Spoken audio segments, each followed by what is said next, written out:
Hey Skate World, Skate Hooligan here, and I think we've got a really great video for you today.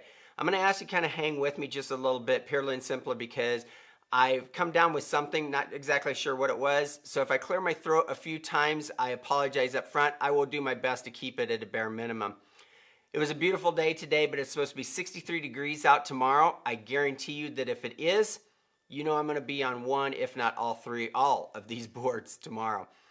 Now, over the course of the last few videos, we have really been focusing on the Eovan GTS, the Meepo Hurricane, and the Onboard Zeus. And you're going to notice today that we're flanked on each side by a couple other boards.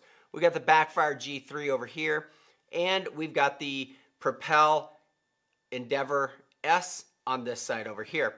And they're here for a very specific purpose. Because over the course of the last few videos, I have received many comments, many questions in regards to what kind of board should I buy? Here's my height, here's my weight. What kind of board do you think I should be looking at? And that's a really hard question to answer. So what I do, just like with anything else that I deal with and the way that I've helped a few of my other friends that are getting into e-skates, there are 3 questions that I will begin to run you through and begin to narrow that field down. Let's take a look at those 3 questions. First of all, I'm going to ask you, what kind of riding do you want to do? What kind of riding do you plan to do? If they come back and they say, well, you know, I kind of want to do some off-road riding. I want to do some trails. Then what I'm going to do is I'm going to recommend most likely that they take a look at the Propel Endeavor S or maybe the Propel Endeavor Pro or something similar to that. Or I may encourage them to take a look at the Meepo Hurricane. These boards are set up with the pneumatic wheels. They're set up with a really cool suspension like on the Endeavor S. The ESCs as well as the batteries and the motors are set up a little bit different for that off-road riding. So I may want to begin to lean them that direction. If they come back and they say, well, you know, I kind of want to do some really long rides. I really like to ride a lot. And I want a board that is really stable and I feel really in control of. Then what I might do is I might begin to have them take a look at the Onboard Zeus. The Onboard Zeus has the traditional kingpin trucks, it has the carbon fiber deck, as well as it has a very nice battery for some really long riding, as well as a really nice mellow ESC that has some decent acceleration and some decent braking on it. So I may encourage them to start researching or looking that direction. If someone comes back and says, hey, eSkate Hooligan, I want to have a board that has some really heavy torque, some really great acceleration. I want to be able to do some really nice carving because I love to carve. Then what I might do is I might take a look at them and I might say, look at the Eovan GTS. Start looking there. It has the double kingpin trucks that's going to give you that really nice carvability.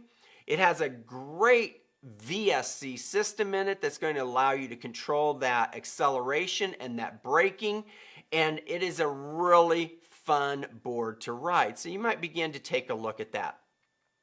And finally, if someone comes back to me and says, hey, you know, I'm just kind of getting into this e-skate thing, you know, I don't want to fork out a lot of money, but I want to have a fun board to ride and just kind of see if this is my thing, then what I'm going to do is I might recommend something like the Backfire GT or G3. It's a great board. I know it's a hub motor board, but it's still a blast of a board. That board, I'm 190 pounds. That board carries me around and is a blast to ride. I generally get around 15 to 18 miles out of a charge on the battery of that thing. But it is a blast of a board to ride. As well as I put a lot of beginners on that board actually because I can really slow the board down and make them feel comfortable and get excited about e-skates. So that's really the first question. What kind of riding do you want to do?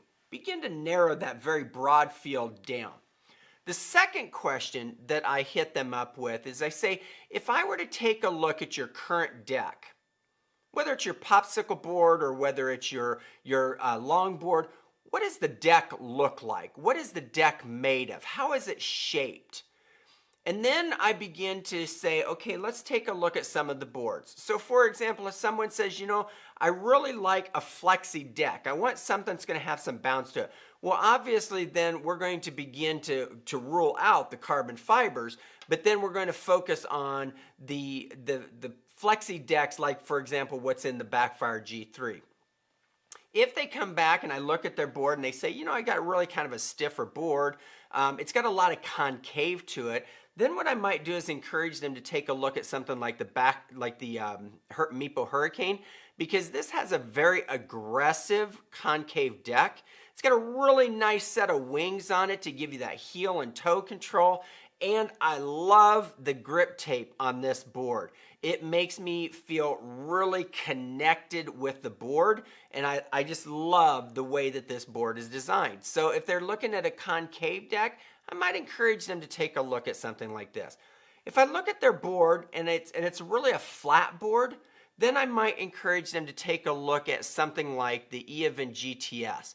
The Eovin GTS, as you can see, is a very flat board. It does have some lift to the wings for a little bit of toe and heel control, as well as this deck is a very stiff deck. So if that matches their current riding deck, then I might encourage them to begin to take a look at this deck.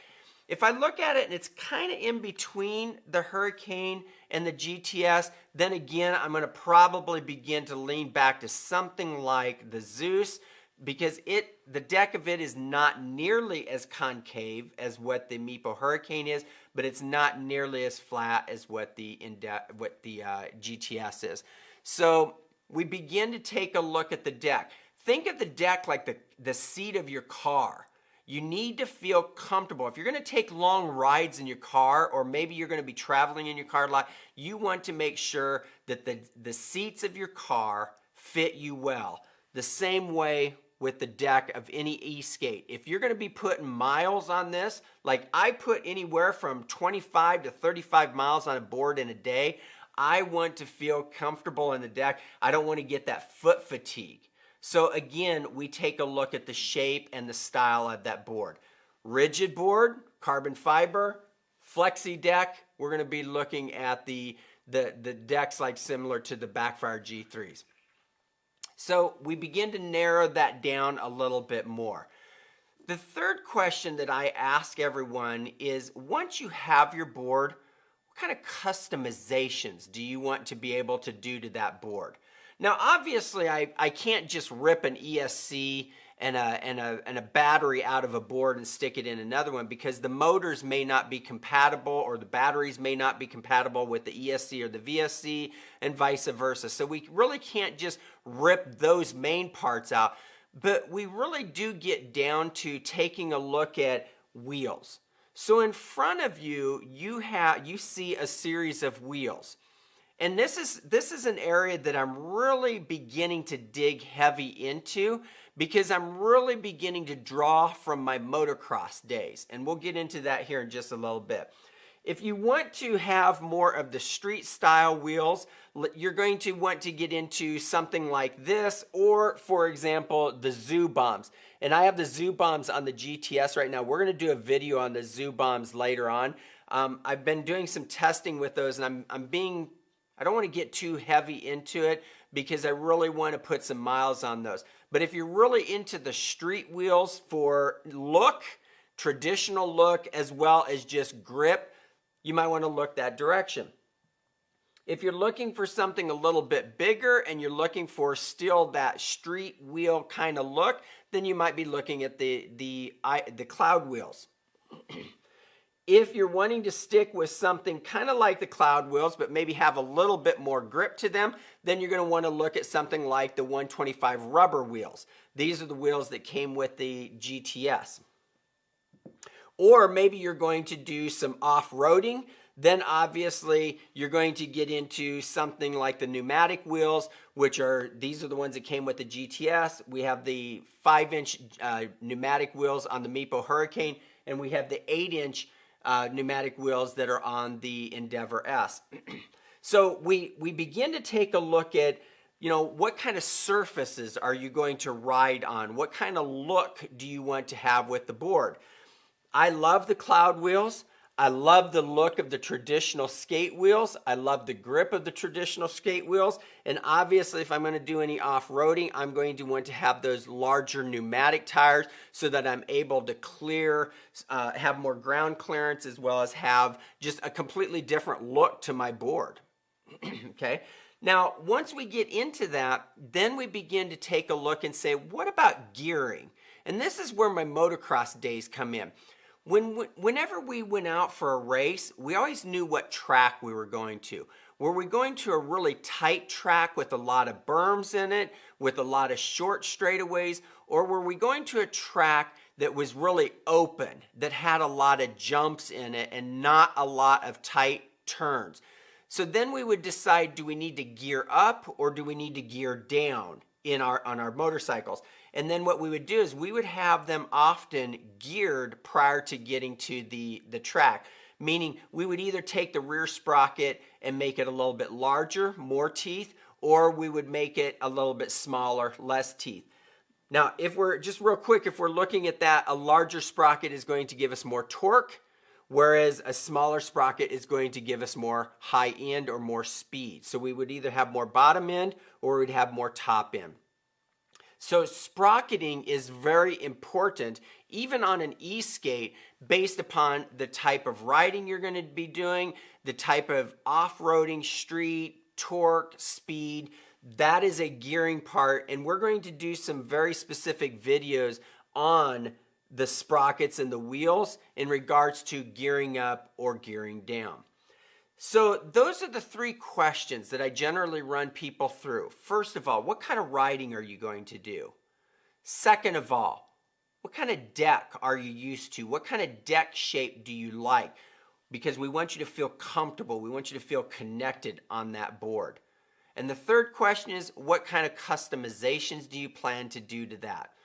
Because those customizations may be able to be done on some boards, but not on others, because if you get too large of wheels, you could have wheel bite because the deck really wasn't designed to take on those kind of wheels. So we think a little bit about that before we actually buy the board or narrow it down to the one or two that we're going to actually really focus on. Because at that point in time, you're now looking at budget and you're looking at how much money you can actually spend to get into one of these. Because I guarantee you, once you get on one of these boards and once you get that adrenaline rush of riding one of these boards, e-skating is addictive. It is extremely addictive. You see some of my boards. I couldn't fit all of the boards into this picture. Okay, so there are some other boards that are actually not in the picture. It is addictive, but it's a tremendous amount of fun. Hopefully you found something beneficial in this video. If you still have questions, don't hesitate to put them down in the comments. I'll do my best to get back to you. E-Skate Hooligan here. Ride hard, carve safe, and have a great day.